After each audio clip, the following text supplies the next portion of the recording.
Hello everyone, welcome back to Morgan Hasn't Seen TV, babbling about Bridgerton. We're finally here with the first half of Season 3 of Bridgerton. It dropped last Thursday. Janine's already drinking some tea. How particularly British and Bridgerton of you, Janine. I Yes. am not joining you for any tea today.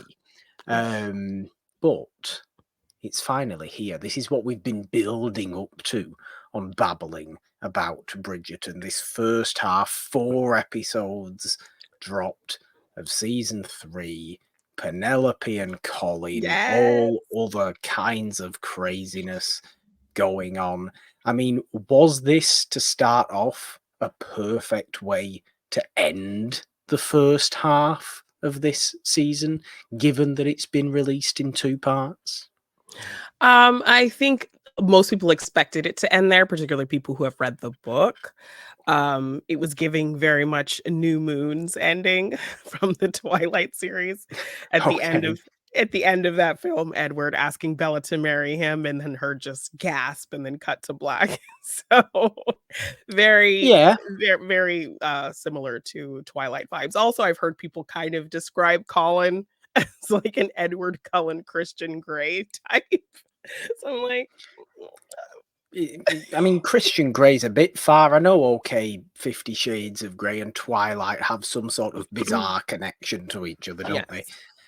yes. I maybe vaguely I think understand an I Edward think Cullen the coding comparison. is more kind of the phrasing of that comparison. Okay. But Well, yeah, okay. I mean, I don't necessarily agree with that.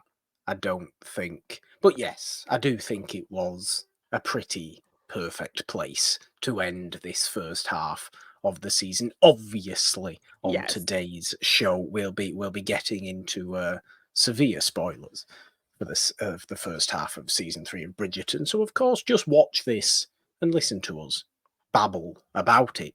If you have watched it already, I'm sure you have.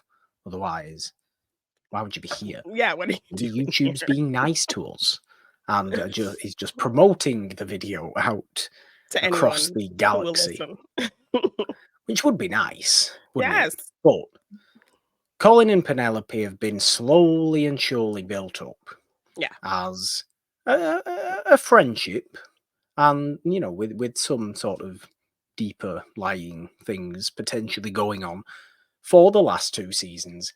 Anyway, it's been a background storyline. It's obviously never been the focus. It's never even been the secondary focus, Yeah. or maybe even the tertiary focus of a season. But it has always been there and is brought very front and center, obviously, given the fact that this is their season. Yet it seems to me that only in 4 episodes that we've had, so many more things are going on than we're Yes, yes. used to seeing in the other 2 seasons of Bridgerton, the main show of Bridgerton, that with them obviously being the central romance of this season, are they being diminished by the fact we have seemingly way more secondary storylines going on? Is that something to think Um, about? I definitely think it is, and I have actually seen a bit of um discourse with people not really, favoring this season. I think also just the high expectations, the anticipation, it was a 2-year wait to get here. And then they're still Yeah, kind of blue balling us with this split as well. So a lovely I've phrase seen to be used yeah, there. Thank you yes. very much for that. I've seen quite a few creators that I follow who also really love Bridgerton not be super happy with this first half of the season, and I think they did feel like they didn't get enough of Colin and Penelope together because of all of the added, side plots and storylines that we had to service in this first half. So I definitely see that being an issue for some viewers, and I mean, I really enjoyed this first half, but I do agree a little bit that all of these kind of other stories really took away from us getting to know particularly Colin as much as I would have liked to.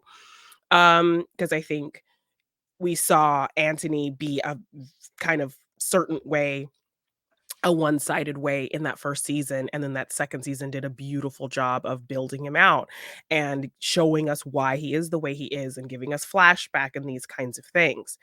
I really wish we could have gotten more of that with Colin. So I feel like, yes, having to service the other characters definitely was a little bit of a letdown to Colin's character in particular. I don't disagree with that. I think we could have maybe even gone.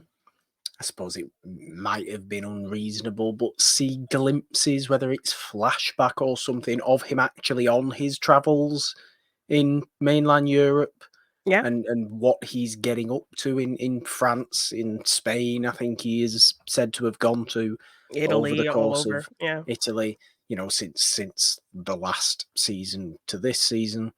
Um, he went traveling again. Like, why can't we see some of that? Whether we will, I mean, we might see Yeah. some of it in the second half of the season. There's every reason that we might. I think we're going to have to kind of try and compute with ourselves that this is only half a Half of season of yeah. television as well. Yes. So there's likely plenty more fully fleshing out of Colin's character to come, and this first half is set up to a chaotic second half. I Yeah. think that's going to be pretty heavy, pretty full of kind of strife and arguments. I think between several Yes. character pairings, Yeah. one of which will likely, very very likely, be Colin and Penelope themselves, given that what at least we do get from Colin very clearly in the first half of this season is his distaste for Lady Whistledown. Yes, and I'm Um, glad they set that up, and I was liking seeing an angry Colin, which I do wanna see more of because, yes, we've seen him be light and plucky and a little bit sad and, a little bit kind of petulant like a child thinking he knows best kind of thing, but I have never straight up seen an angry Colin, and we do get quite a bit of angry Colin in the book.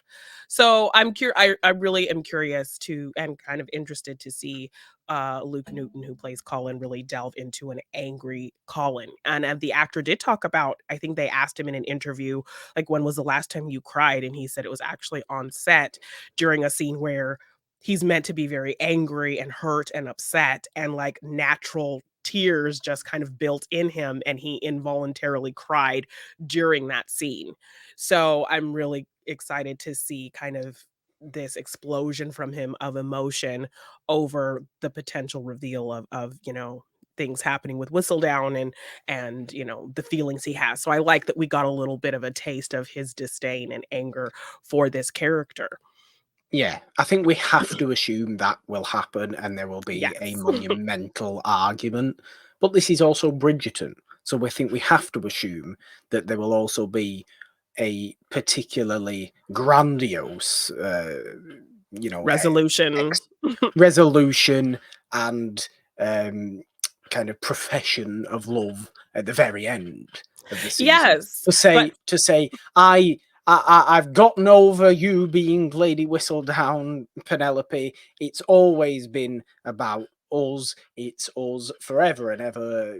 Give all these big speeches. Heaven yes, sent and happy couple. Yeah. yeah, and that's why I do have a little bit of a fear because there is quite a bit to set up for us to get there because, I'm in the book, Colin very much, he's against her being Lady Whistledown mostly because he just doesn't want to see her get hurt or her reputation be tarnished in society. So he's worried about her. And he also finds himself being very jealous of her because she has a purpose. She has a thing that she's good at, that she's proud of. She has a life's work. He doesn't have that. Yeah. So it surprises him when he realizes his feelings of anger about the situation more comes from him being jealous of her because he doesn't have what she has. So I'm curious to see if those are going to be elements that play into him having to resolve the situation within himself, and resolve it with Penelope. Or are they just going to make it kind of simply about the deception of it all?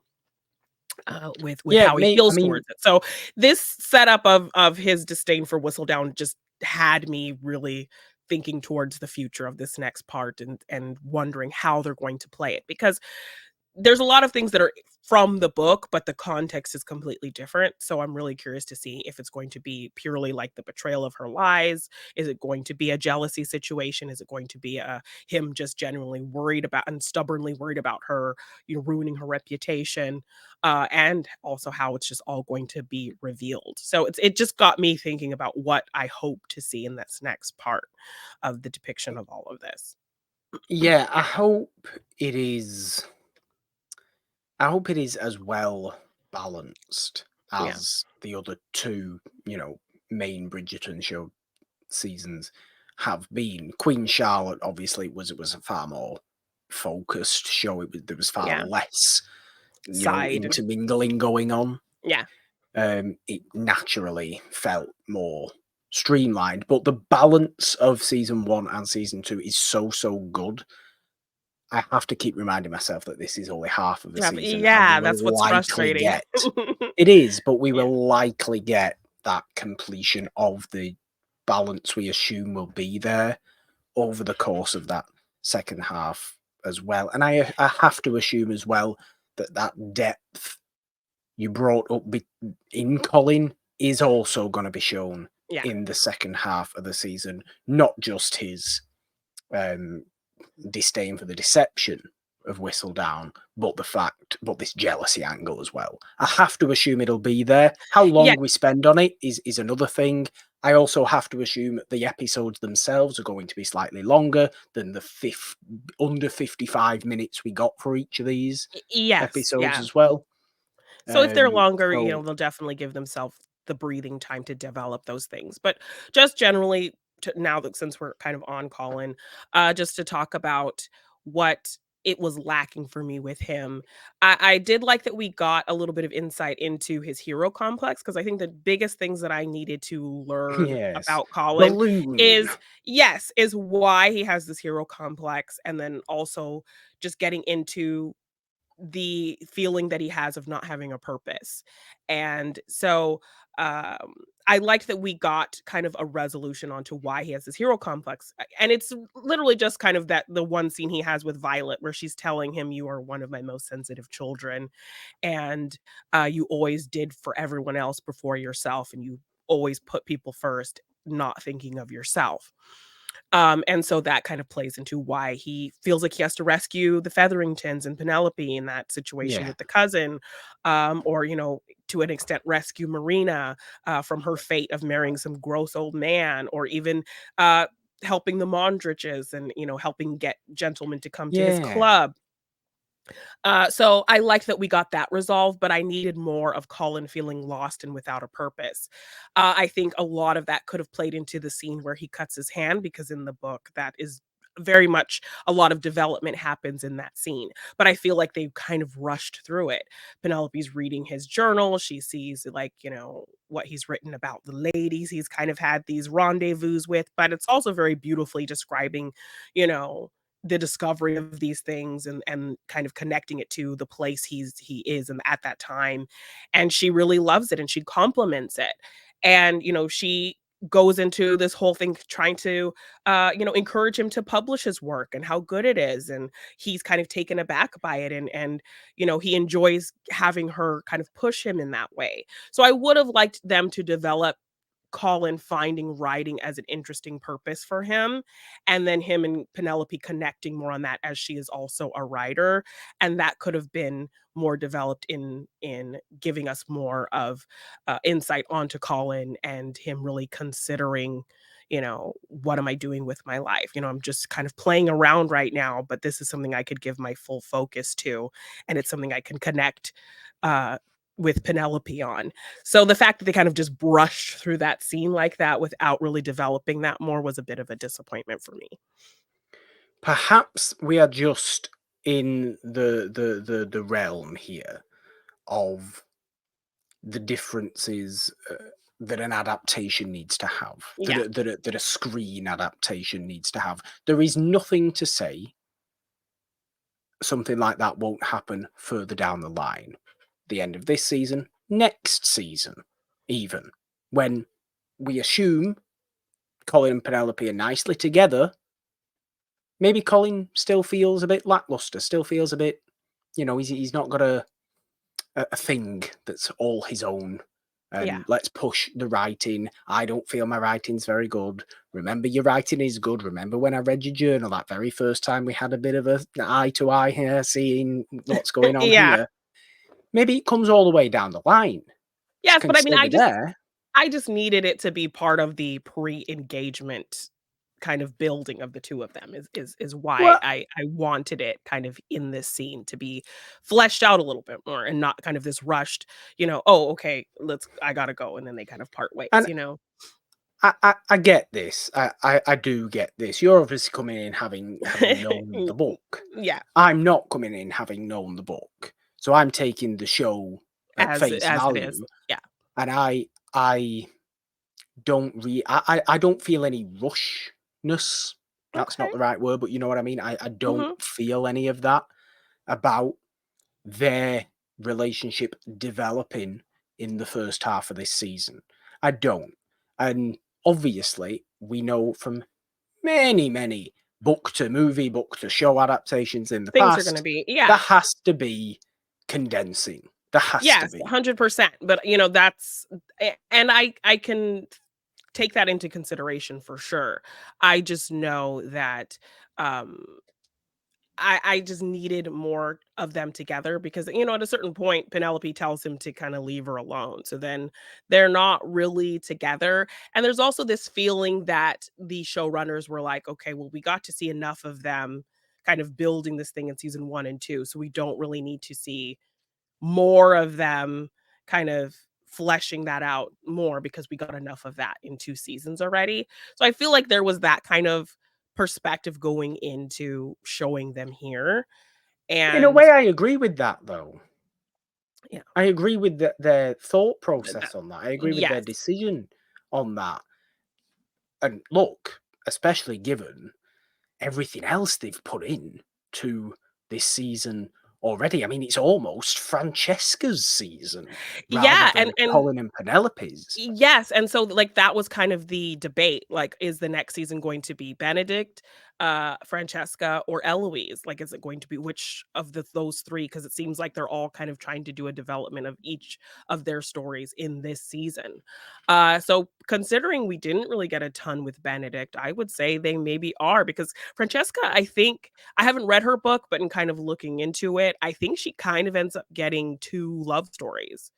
So Okay. she does find a husband, she ends up getting widowed, and then she ends up having and then the book is about that second kinda love story. So they Oh, have right. quite a Okay. bit of hurdles to get her to the point of her season and her show and her story. So, I think that's why they kind of were already kind of having her in this state of meeting somebody and really delving into Francesca, which I liked. I liked Oh, I her definitely liked it. her kind We of get an be awful lot of it. yes, I liked how she almost felt like this chiller version of Antony to me. Um, like she very much views finding love as just something that she has to do as a duty, but she's not so cold about it. She's like, "Okay, sure, I'll do it. If I can find someone I can get along with, cool." Like, if that's Yeah. what I gotta do, it'll be nice to kinda have my own thing, be a little bit independent, have my own place away from my family. I love my family, but it would be nice to kind of have my own quiet space, and if I need to find a nice husband to do that, sure, cool. That's kind of Yeah. her And attitude. but Whereas really, but whereas really, Anthony was it's like, not. "Sure, I'll find a wife. She needs to be cool, but, I have to do it because it's my duty and kinda thing." Yeah. So she was giving me Francesca's Anthony vibes, but a chill Anthony. Francesca's mentality seems to be, yes, I understand I have to do that, but there's also something that's just way more important in my life that is always going to be so much more Yeah, important in my life, playing the piano. This is yeah, just what I want to do with my entire life, and yeah. Just have whoever my is own going to have to space, do realize my that. own thing. Yes, and so she kind of doesn't want to be on the queen's radar. She doesn't want to be made a spectacle or attention of. She kind of just wants to do this in No. her own simple, quiet way. So I Even when like that. Charlotte wants to make a spectacle of it. Yes. So I'm curious to see, like, her story was very quiet. I think I saw some people call it boring, but I was actually really into No, I'm seeing. into this. I am into this. Yes. Seeing a character that we've never really seen before that is does feel relatable sometimes. You just wanna have your own space and do your own thing, and especially in this world, that can be very difficult. Penelope always talks about the Bridgertons being able to just naturally draw all this attention to themselves, so having this beautiful Bridgerton not really want that, and in a Yeah, it's a different different way thing. than Eloise, in a different way than Antony, a different way than Benedict, because he doesn't want attention really either.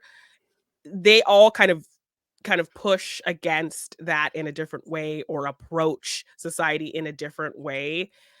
Like, it's the same kind of base idea of, how they manage attention, but they all kind of handle it differently, and so we've never seen a character really approach it in the way that Francesca does. So that was kind Yeah. of refreshing to see her really kind of wanna be, away from it and be very, regimented and kind of quiet and simple about things and not, into the flash and kerfuffle and excitement of it all.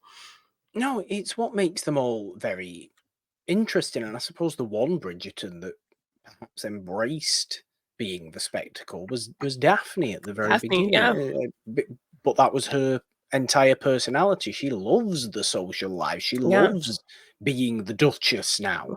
yeah, We know that. Um, she and very much enjoyed being front and center, yet never came across as arrogant about it or anything like that. But yeah, you are very right. The rest of the Bridgertons, or at least the ones that we fully know, we don't quite fully know the youngest two yet. yeah, But they are all very. I don't want any of that.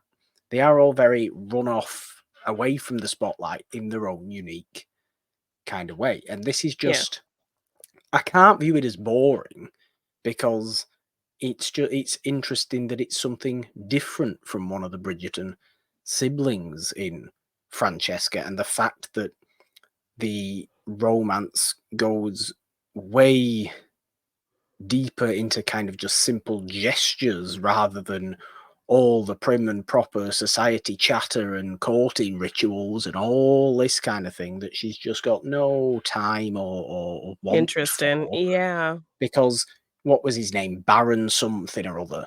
Oh, that the Um, queen that was trying to set her up with? yeah, Yeah. he's a perfectly reasonable guy. Nothing wrong with this guy. I mean, we get a lot of these. We get another one of these with Penelope in this series as well. Oh, A yes, perfectly Lord nice Devling. guy, Yeah.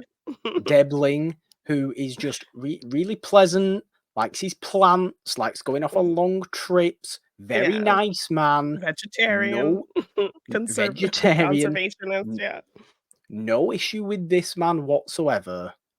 He's just in the Prince Friedrich role from the first season Yeah, of being perfectly nice, but not the right one. So we'll go for Colin. yeah. And Francesca has one of these herself with this Baron guy, but it's really Lord. I forget. Everybody's got Kill stupid Martin. names. Lord Yes. Kilmartin, who's really the one who notices her, who will happily sit in perfect silence with her Yes, that for was so extended sweet. periods of time. Yes, and then I think that there was kind of a cute scene when, he they meet each other on the street and some guy's playing the violin Yeah, and he's like, oh, do you join the music? She's like, no, the tempo's wrong for this type of song, and it should be in this time. And so he's like, okay, I gotta go. That's very helpful, and he kind of runs off. So then she thinks he's dismissed her. So then when he goes and approaches her later, they're kind of standing in silence, and then she makes a comment about how she doesn't want to be there with him or talk to him because um, you know, she thinks he doesn't like her. And he's like, "Oh, well, I thought, us standing in silence was our preferred form of communication." So I yeah, loved that, he called attention to that. And like when they're in the drawing room just sitting in silence and the family's just like, what's going on? Like, why are they not talking to each other? So I love that he immediately kind of understands her in that way. It's very charming he and sweet. does. And then the gesture, like you said, of him, rewriting kind of having someone reinterpret the sheet music for her. Yeah, Um, just somebody who's kind of understands her mentality in a really sweet way. So I'm really and then excited to see. where that goes with her, and even, if they will kind of change it from the books, and, uh, yeah. I enjoyed Francesca's story. Yeah, I did. I like the quietness of it. I like the simplicity Yeah. of the fondness I think they do have for each other. It doesn't have to be this huge dramatic spectacle, and I think Yeah. we're spoiled as well, given the fact that what was the last season of the main show of Bridgerton? Kate and Anthony, which was just outrageous, heavy spectacle drama, shouting and crying and running around, and enormous fiery passion and all this kind of Yes. stuff. We almost forget the Daphne and Simon of it, which is far less fiery passion drama all about the place than Kate and Anthony is. Kate and Anthony's the peak of the fire, Yeah. isn't it? I think. If we look at Queen Charlotte, the show as well, that's on another level of intense love and depth and emotion towards each other. What we're Yeah. dealing with on both accounts, on I think Penelope and Colin and Francesca and Lord Kilmartin in this season, is a return to the romance type of the first season. That's yes, nice and A nice build steamy up. and Yeah. gesturing and sweet and wholesome and all this kind of stuff, while being a little bit friends, a little bit um the growth of understanding between one another, Yeah. because we've been spoiled with such intensity for the last 2 seasons of a Bridgerton based television. I think we expect an increase in the intensity, which I don't think is actually possible to do. Yeah. So maybe that's why people are feeling potentially underwhelmed, but I wouldn't view it as that myself. Yeah, I mean, and I am kind of someone who's able to read between the lines, is able to kind of formulate motivations, even if it's not outrightly kind of told to us. So when people say things between Colin and Penelope felt a little bit rushed, or we didn't get enough of them, not even kind of considering the books, I can kind of fill in those emotional gaps. Like, um, after when Penelope does come into the ball and has her beautiful "she's all that" moment, She we does. see It's a very good right? one as well. Yes, and people also felt like Colin only, found out he had feelings with Penelope after physical things and thinking about her in a physical way. Um, which, that then my little kind of mental gymnastics can kind of kick in, and I say, "No," like, there were a lot of Colin literally, if you kind of juxtapose the situations at that ball, and even in the ball in the previous season, where I think the first season, when Cressida spills her drink on Penelope, right after she wants to dance with Colin, he clocks that Cressida is just being a mean girl to Penelope, disses Cressida, and chooses to take care of Penelope in this moment. Same situation with Lord Debbling happens. It's obvious Cressida purposefully stepped on Penelope's dress, trying to mess with her. He sees Penelope's reaction. That should be enough for Lord Debbling to clock that this was a malicious thing.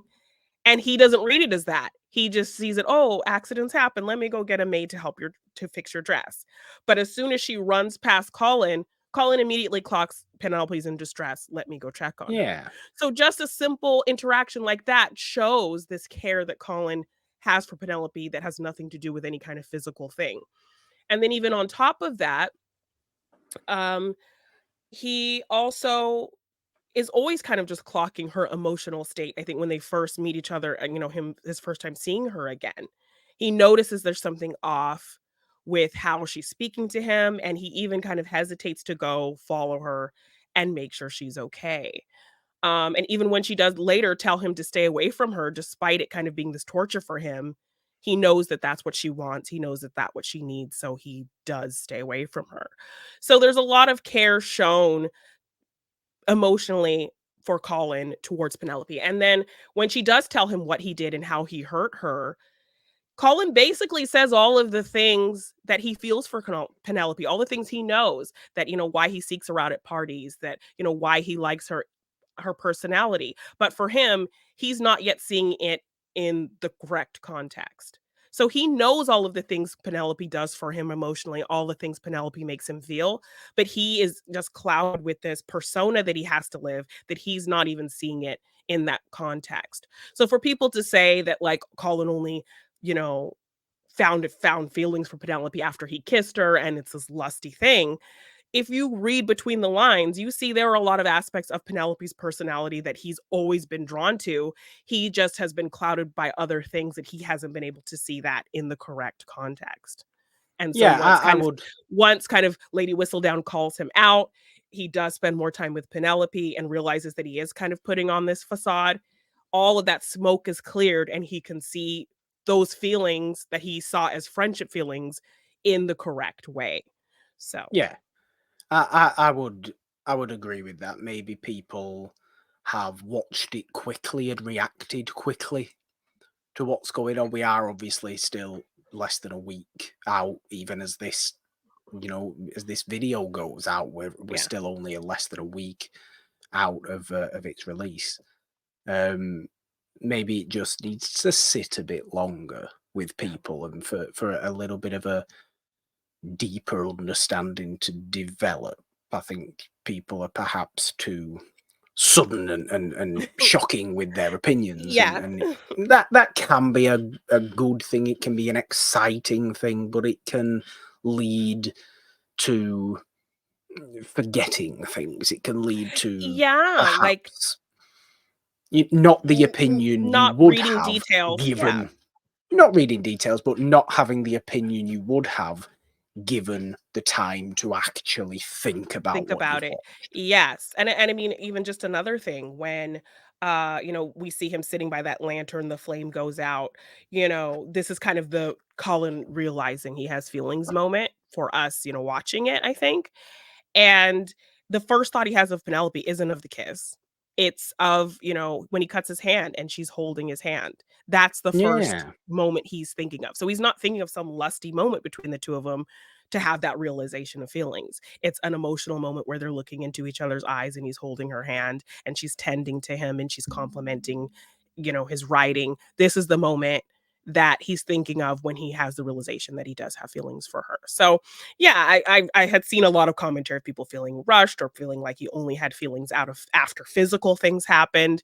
But if you read kind of these moments, you read the other seasons and the moments with them together, you read Colin's words, you have to kind of take it as he knows how he feels about Penelope. He knows he likes her on a personality level.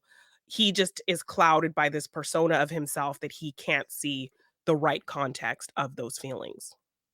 And if it was lusty and that was the only thing on his mind, after our nice big final let's get busy carriage sequence at the end of the fourth episode, Yeah. why would they then be laughing? Why would they then be all, oh, can't the carriage driver drive a little bit longer? Yes, and Let's then all they laugh have at this each cute other. laughing moment. Yes. Would if it was just pure lust, let's get, my fill of what's going to happen now, would he not just have left?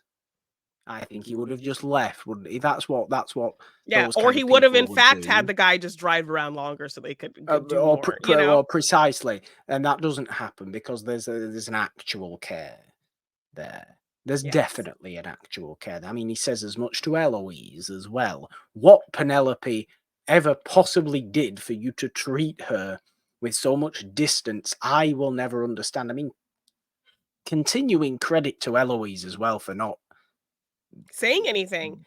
saying anything, for Yes, I displaying the secret. yes. Well, just to speak on Eloise as well, I actually found myself, I was not a fan of Eloise in those first 2 seasons really, but here I actually found myself, like, liking her. Like, it's funny that she's showing far much more care to Penelope when they're apart than she was when they were together. She It's very much took true, actually. Penelope she very much took Penelope for granted, but she's watching her from across the room. She's seeing her be uncomfortable talking to these men, and she kind of makes these faces like she wants to reach out and support her and make sure she's okay. She's asking Colin if she's doing well. She has all these moments of concern. She scolds Cressida when she thinks Cressida has done something to Penelope. I mean, When she acts even Cressida brings a shred of depth to herself in this first half of the season as Yes, well, which is yes, very interesting. yes, I've heard kind of talks from the actresses saying that there will be a bit of a redemption arc for Cressida. I'm also seeing a lot of people wanting and speculating a bit of a romantic situation between Eloise and Cressida. Uh, so Okay, I mean, I don't envision that necessarily happening. well, like, people thinking that maybe Cressida secretly, like, loves Eloise, but obviously the time and Oh, the place okay. and but, I mean, that's not a book thing, that's not really a situation that happens, but, the showrunner Jess Well, did talk about I think she was asked by, like, a gay interviewer, like, "Is there plans to feature a gay love story?" And Jess says, "Yes, we definitely have plans to do that." I So, would say they already did it with Brimsley and Reynolds and Queen Charlotte, as I'm they sure I said did last beautifully. episode of this. Yes. So, I don't know what that means, but they also said they are going to keep the couplings the same as they are in the books. So, despite everything Right. else maybe being different, the couplings of the characters are going to be the same. So, there's lots of kind of speculation around this friendship, but I liked seeing the inner workings of it, how they kind of check each other, having these honest moments. Cressida still kind of being this mean girl, but we're getting a little bit more insight. But yeah, I mean, going back to Eloise, I liked seeing her have this kind of distant care and pay attention to Penelope, and even going to her house to apologize for spreading that gossip and Which having a felt bit. like a heavy scene, right? It felt like Yes. And she like she maybe wanted maybe to. yeah, like when She, Penelope says, "Do you wanna stay and look at these books? I have some new books," and, there's so many, like, on the edge moments, and, like, I always thought Eloise was annoying, so for me to actually have this feeling of, I kinda wanna see them, like, be friends again, it yeah. just speaks to the performances and how they're playing this character. People still don't like Eloise, I've seen as well, a kind of online discourse, but I actually found myself liking her more than I did in the first 2 seasons here. See, you've been saying this to me now for weeks since I started watching the show, and I Yeah, don't get it at all. I like Eloise just because she's totally unique as a character in this show. I like Eloise. Yes, okay, she's stunningly selfish, but is she really? I don't think so. And I think this yeah, I first half think of the season shows that yes. very, very clearly. But I've never thought this about Eloise. Just Okay. because she is who she is, just because she is like I say, outspoken, because she's dynamic as a person, because she's very stubborn Yeah. and she'll do what she wants when she wants. Why compound negativity on her that isn't necessarily there? Yeah. I enjoy the fact. I don't understand if people are still hating on. I think this is just hating for hating's sake. Um, because this is quite possibly the most pleasant, the most outwardly pleasant we've seen Eloise, because Yes. she could so easily ruin Penelope's life, but she doesn't want to because there's actually a genuine friendship there, Yes, despite and love everything. and care. Yeah, and she misses her. I will say the one thing that is frustrating me with Eloise well, I do also like the scene where she saw that Penelope wrote badly of herself when it came out that that Yes, Penelope was because the whole kind of scandal that comes out of things is the fact that, Penelope enlisted a suitor, a single guy to help her find a suitor, and, how yeah, lame must she a be that she has coach. yeah, how lame must she be to have to enlist the help of an eligible bachelor to help her find a suitor? Um, and so when Eloise sees Lady Whistledown write badly of Penelope and knowing that Penelope's writing badly of herself, I hope that gives her some perspective as to why, you know, Penelope writes what she writes, that she's not, Yeah, pinpointing not in specific it for people for herself. yes, and she's not in it to kind of bully or pick on people. She's literally No. just speaking what is happening. She's just speaking the truth to what is happening. I think she did go a little bit petty with her dig at Colin because she was Of she was course. working off of her hurt feelings, but generally she's literally just talking the news of what's happening, and she does not separate herself from that. So I hope that that gave, Eloise some perspective in reading that. But what it does bug me about Eloise is the fact that she's holding on to this grudge of what Lady Whistledown wrote about her. But we see her perfectly succeeding in the season. She's not ruined. Right. Girls think she's funny and complimenting her on her skill and her talent to speak well and be comical. She has friends. She's basically best friends with the top dog of kind of the ladies, in the ton. And she's still holding on to this grudge of Penelope almost ruining her. The brief shame she felt in the scandal of what Lady Whistledown wrote is long past over. Yeah. Her family is in well standing. She's in well standing in society. So for her to be living it up fine in the season, having Lady Whistledown's words not have this longing impact on her, how is she not considering that to what could have happened to her had the queen thought it was her, had she confessed to the queen? So it's bothering me that she's not considering that. So I'm hoping that will come into a later I, reconciliation between the two. But seeing Eloise thrive this season and not thinking about what that means, like, okay, she did this brief thing, but it saved me from potentially whatever the queen would have done to me. The fact I that would she's not think thinking about that is it was driving me a little nuts. I would think it will come in, and we have to remember that we have only watched half a season again. Yes, I would think yes. it has to, because we've seen a more reasonable Eloise towards Penelope already. We've Yes. seen that already, so I can only imagine that just gets closer and closer to friendship again. I have to Yes, hopefully, assume that. hopefully. That's Yes. how the structure of this show seems to work. I mean, a few extra little tiny stories going on.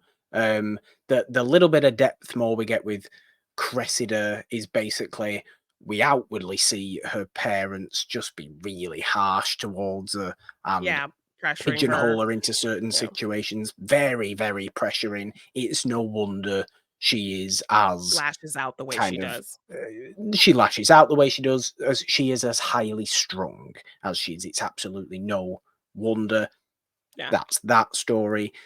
Benedict having another affair with somebody. With this widow, Lady Uh, Tilly. Also, something I saw somebody point out with the dance scene that they do, Lady Tilly's actually leading that dance. Like, if you watch yeah. the wide shot of the dance, she is doing what the men are doing and moving with the men and leading leading Benedict.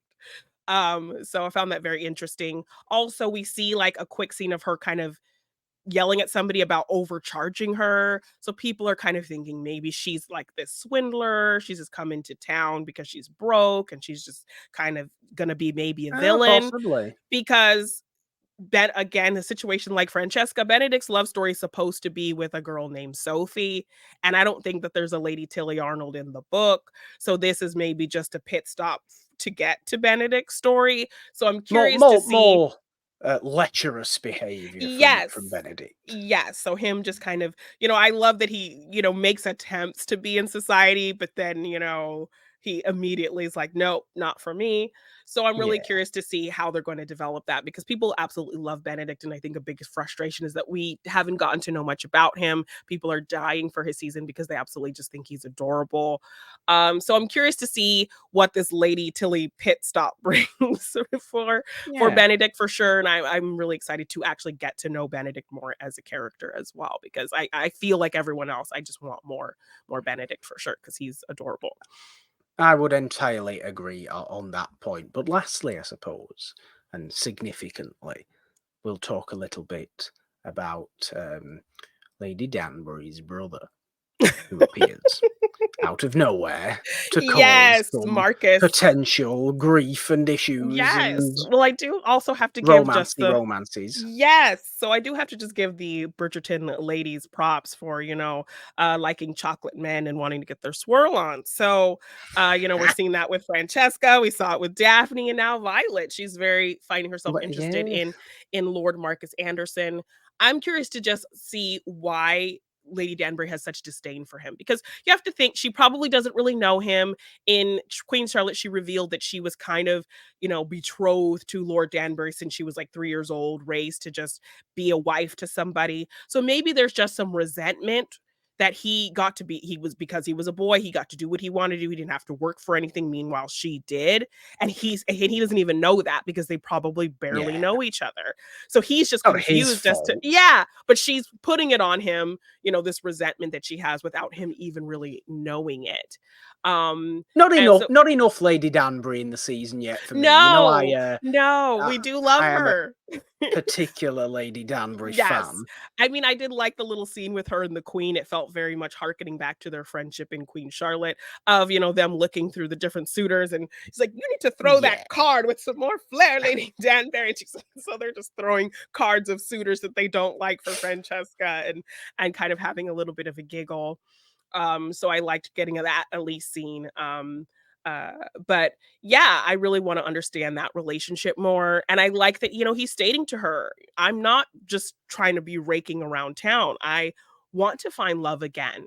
So we know that anything that he kind of pursues with Violet is going to be something that he is taking seriously. He's not just trying Oh, to yeah. woo her for whatever other means. And so I like that we have a nice conversation about them talking about their families and comparing their love stories, how he didn't really have a love match, but it grew into that, and her talking about her true love match. And so how, and him really enjoying hearing that from her and enjoying conversation with her and Violet getting a little bit, flustered. So I'm curious to expand on that relationship and on his relationship with Lady Danbury.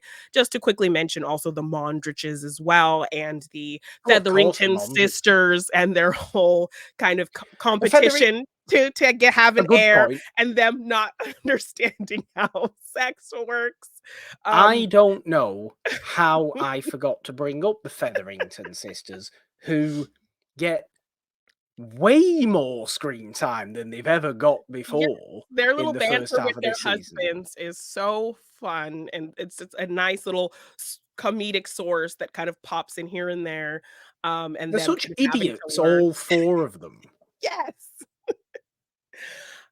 They are a great source of comic relief for sure in this season, I like that them fumbling and bumbling around also not only just gives us comedy, it just adds to the reasons why Penelope is like, I need to get the hell out of here. Like, I need to find a husband. I need to get away Right. from these people. They're nuts. Um, but also, and I also liked that the moments that Portia had with Penelope, and you know, Yeah. I I I don't I I'm not a lover of Portia Featherington Yes, so I generally, but loved Penelope calling her out, like, "How could you screw things up with Lord Debbling?" And she's like, "You're not even gonna ask me if I'm okay? Really? That's all you care about? You're terrible," and, like, runs off and leaves Portia like, "Ugh." So I like that she kind of left Portia, uh, you know, hanging like that, telling her, how "Why are you so cold and why do you treat me this way?" kind of thing. She needed to hear yeah. that. So, I um must say, one of the Featherington sisters, I forget which one's Prudence and which one's not Prudence because I don't remember the right? other one's name. Um, has just the best line in the season so far yet, which is explaining how her and her husband Are have making working. sex. Working on the air, shall we say? Yeah, how they're working on the air, the Featherington air. We kiss for a little while. He makes a funny noise and then goes And he has to changed change his his breeches. riches. And she's like, "Oh my And gosh," and that's like what happens. Portia turns around, looks to the heavens, and basically falls to her knees, going, "Why, why, Lord, have you forsaken me?" yes, these 2 ridiculous daughters. But then we see them, they figure it out, and now they're both Well, they potentially do figure it pregnant. out, yeah. So that will be very interesting to see develop.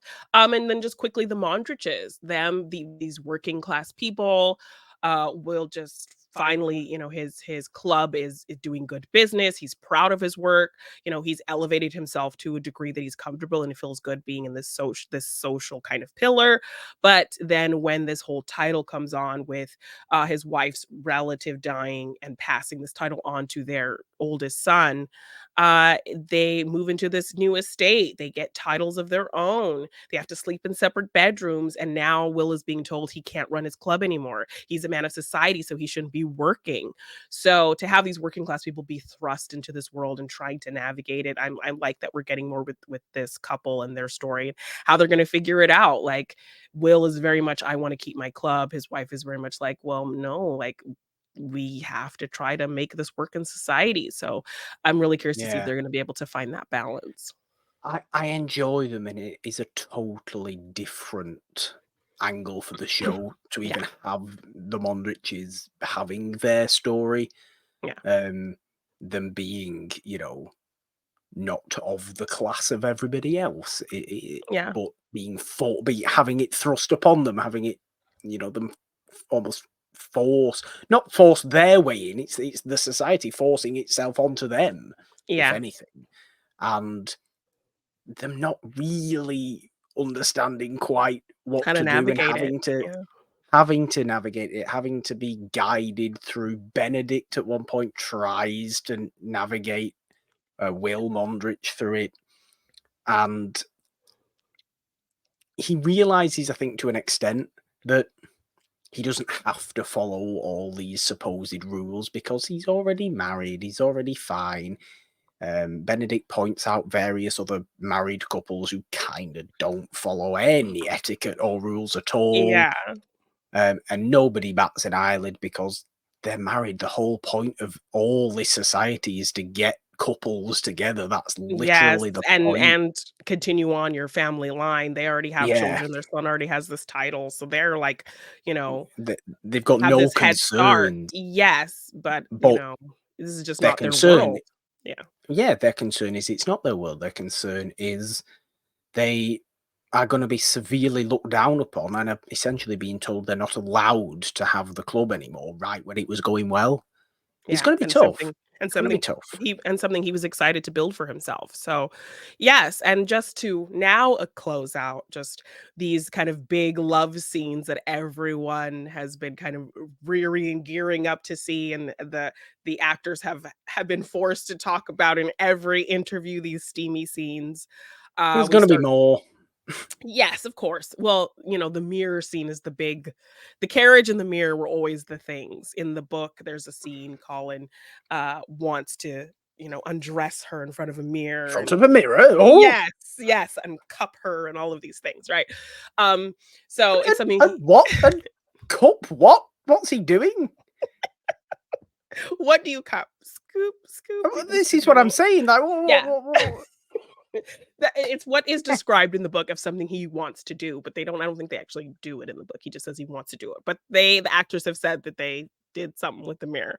And they also have said in several interviews that they broke a piece of furniture, but they don't give any more detail than that. So yes, we start with the kiss. Penelope has kind of been people also say this kiss kind of fell out of nowhere, but it comes after, No, it Penelope. didn't. No, it comes at a time when Penelope is feeling like a loser. Suitors are making fun of her. Her family's making fun of her. She's feeling like she's never going to find love. She's never going to find anybody. So she's been pushed to a point of feeling like this is hopeless for her at this point. So I'm glad you're always going to be here with me, I believe, is what Portia says to her, which she doesn't yes. want to hear at No, all. no, and I think this is, after, like, suitors have been kind of making fun of her, it's been exposed, all these things about, calling having to help her, so, yeah, she's feeling like this is gonna be it for her.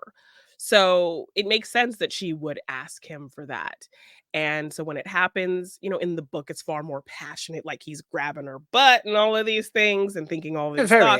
But excessive. yes, but in here, it was very sweet and, gentle gentle and romantic. And then she kind of just does her little thank you and then like runs off kind of situation. But he Um, can't stop thinking but he about it, can't can stop he? thinking about it. So then we see him having these dreams. And then that leads into, the building of feelings and her kind of pushing him away and him having these longing looks of realizing how much he misses being in her company. So that again, when people say there wasn't enough of them together, da, da, da, da, da, like I get why they would feel that, but it just has him being away from her for the first time, him being forced to almost forced to being away from her, it just builds up the feelings more for him and the longing more for him. So when it builds to this reveal of feelings and he jumps into the carriage and tries to stop the engagement and all of these things, Yeah. it works for me. It Because people does, also it works for me. yes, and I would hope that we get a second carriage scene because the carriage scene in the book is it comes on the heels of the Lady Whistledown reveal. They get getting it. He finds out who she is. It's in a passionate argument of how dare you be Lady Whistledown, which leads to all the carriage things happening. So I see. I'm hopeful that could still happen in the second part, and we maybe get two carriage scenes. But this carriage scene was different in terms of, the conversation that happens. The feelings are revealed. She reveals her feelings, and it's very passionate. We get a Pitbull song, which people were just very much like. A good point to bring. Thank you very much for bringing that up. I'm one to hardly ever talk about the music, aren't I? I realise this, Yes. and I should. Very, very good use of Billie Eilish song in the Mhm. season. So happier than ever. Good. Yeah. Like that. Lovely violin. Why the Christ hell do Okay. they have to use? No, I'm sorry. It's not okay. I No. enjoy the steaminess of a carriage fun time situation. All for it. Perfectly fine. Let's have a laugh and a joke when it has to finish early, when we don't want it to finish, and then we'll have our profession of, Yes. come on, marry me for God's sake, Featherington. And it's all very nice, yes. Yes. Why it has to be scored with Pitbull, I do not Okay. know. But Pitbull, I the mean, most stunningly annoying creature in the music scene. okay.